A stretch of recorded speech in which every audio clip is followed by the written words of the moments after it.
Let's go. Hello guys, good morning. So, may interviewin tayo ngayon. So, yan, nasa likod. Say hi. That is my wife, Luisa. Hello. So, sa biyahe kami ngayon. So, habang nasa biyahe, so, subukan natin siyang interviewin. So, bibihira na natin siyang ma-interview kasi sobrang busy niyan. So guys, tatanong natin sa kanya. May love, what do you think dun sa mga around nasa 20s na, I mean, napipressure sa paghahanap ng trabaho? Kasi, for sure, ang dami ng pressure from social media, tapos yung pressure pa ng mga parents nila na dapat makahanap sila ng trabaho. Anong mabibigyan mo sa kanilang advice na sa mga mga batang nasa 20s? Nung nasa time ko, early 20s din, nag-work na ako. I think mga 22, nag-work na ako. 20 or 22, I don't know.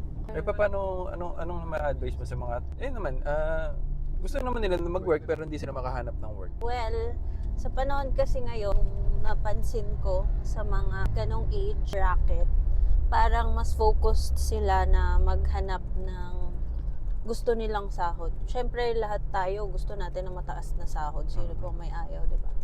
But kasi, reality is, kapag you have nothing to offer pa, kumbaga wala ka pang gaanong experience, expect mo na nasa lowest rate ka pa sa gusto mong industry.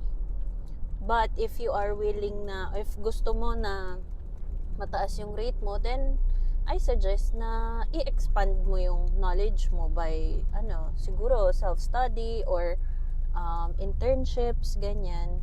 So, by the time na mag-decide ka na magtatrabaho ka na, then, at least meron na nakalagay sa CV or resume mo na ganong experience. So, panahon ngayon, marami nang nag-offer ng internships.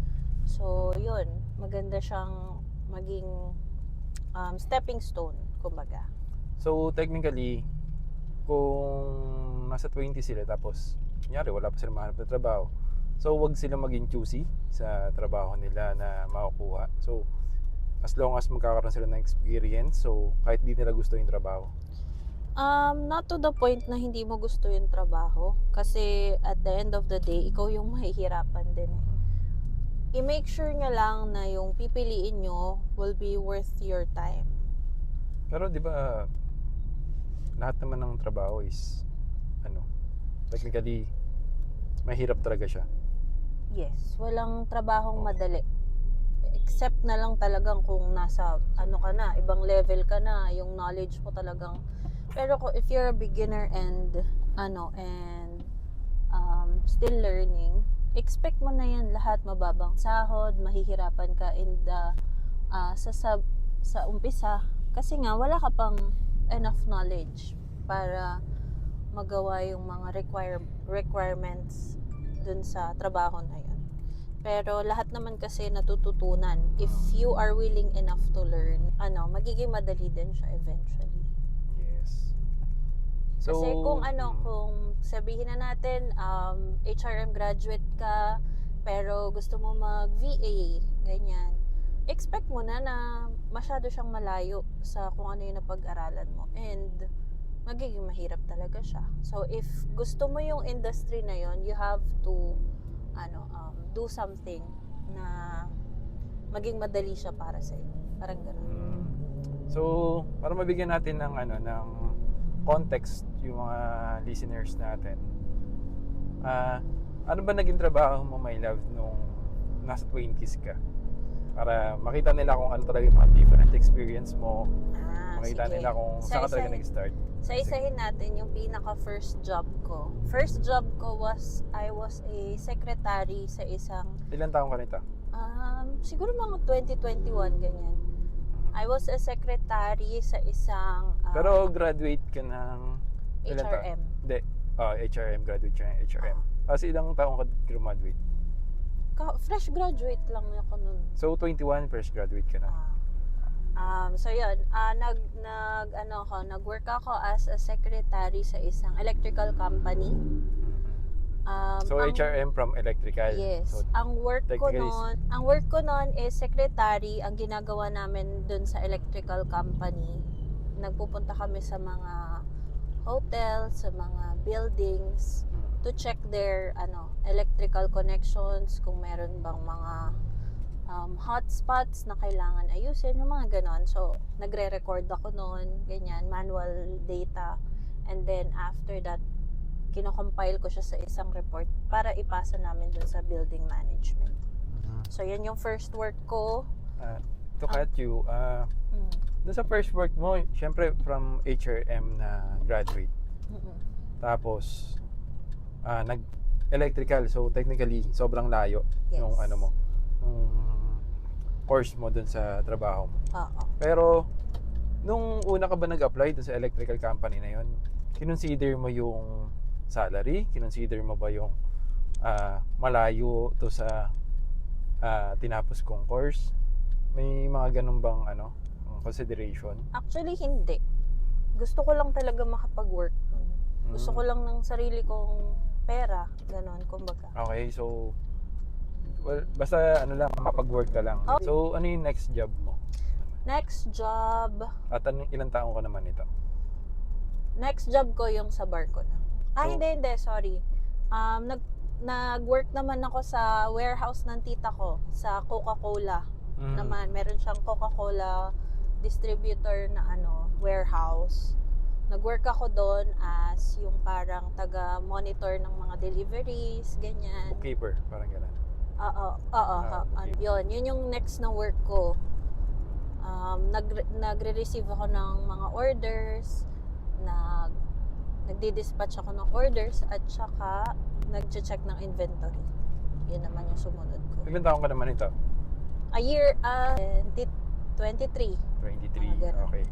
Then, next is yung pagbabarko na. okay, pagbabarko na. Yun naman, medyo umalign doon yung Yung course mo. yung course ko. Naging naman ako doon, bar waitress. Okay, which is part na rin ng HRM yan. Oo, Okay. nag-bar waitress ako noon for I think 2 years. Tapos nagkaroon ng opportunity sa bar ko na mag-apply as administrator ng ibang department. So more on admin tasks. Although mas malaki yung sahod ng bar waitress, ginusto ko mag-admin kasi magkaiba ng pagod eh. Okay. Yung pagod level. Okay. So, mas pinili mo yung mas Oo. less yung work. Parang Oo. ganun. Okay. Well, kung tutuusin, ang naging edge lang naman nung pagbabar waitress ko was yung mga tip, which is very unpredictable. Di mo masasabi Yes, na kung may tip ka or wala. So, yun, kinonsider ko yun. Ginive up ko yung mga tippings. Okay. Which is, good din naman yung, nung salary nung pagiging admin. So, plus, hawak ko yung oras ko, ganyan. So, yun yung mga kinonsider ko. Okay. nung So, mga ko. to make it short, ngayon, ang trabaho mo na is na ako, work from home na, and customer service team leader. team leader siya and customer service. Technically, anong advice yung mabibigay mo sa mga tao? Pressured na, tapos, kumbaga pinipressured sila. Kung kunyari, ikaw yung nandun sa posisyon nila na pinipressured na sila ng parents nila, tapos nakikita nila sa social media na yung mga kabatch nila is medyo stable na, may maayos na trabaho, malalaki yung sahod. Tapos sila is parang hindi pa nila nasisimulan kung ano yung talagang gusto nilang gawin. So, ano yung mabibigay mo sa kanilang advice? For me, it's a matter of choice din. The reason why nape-pressure tayo sa parents natin, sa paligid natin, it's because you wanted that, pero you're not doing anything to achieve that. Alam mo yon, kulang pa ng action. So, if ever naman wala kang opportunity, sinasabi kasi nung iba, wala silang makitang work, naghahanap ka ba? Yun ang tanong. Kung naghahanap ka ng isang work, isa lang yung in-applyan mo, asahan mo na yung chance mo doon is 90% baka hindi ka ma-hire kasi nga wala ka pang experience. Kapag ganyan, kailangan damihan mo. Kasi kahit naman yung mga may experience na, if ever nawalan sila ng trabaho, pag naghanap sila ng opportunity, dinadamihan nila yung applications nila sa iba't ibang company. Bahala na kung saan yung mauna. Ganon. So, kung ganon naman, ang dami mo nang in-applyan, wala pa rin talaga, I suggest naman yun, internships. Or kung wala rin namang internship opportunity, mag-self-study ka. para mailagay mo sa resume mo yung mga ganong skills.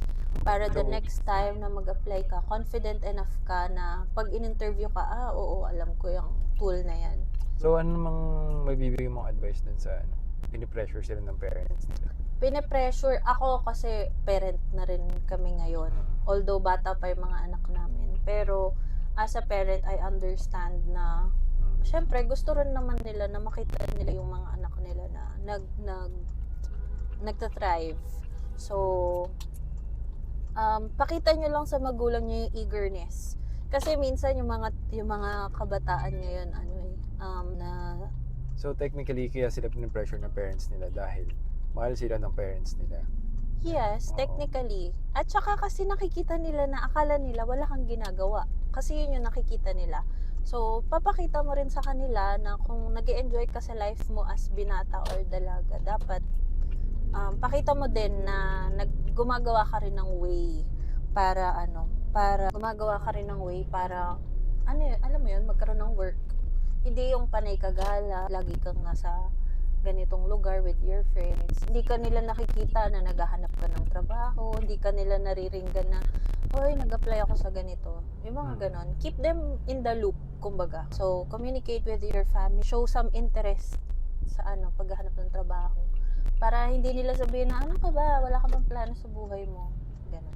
Usually, ganyan yung mga parents. Pero, Nami-misunderstood kasi. nami-misunderstood lang ng mga tao kasi kala nila is parang pinipressure. Pero, ang gusto rin naman talaga ng mga parents is malagay ka sa magandang posisyon Yep. in life. And they want you to be ready kung ano may magiging future mo. Exactly. Yun guys, so thank you kay Madam. Pero ang dami nating natutunan kay Ma'am Luisa. So, yeah. Sige guys, thank you.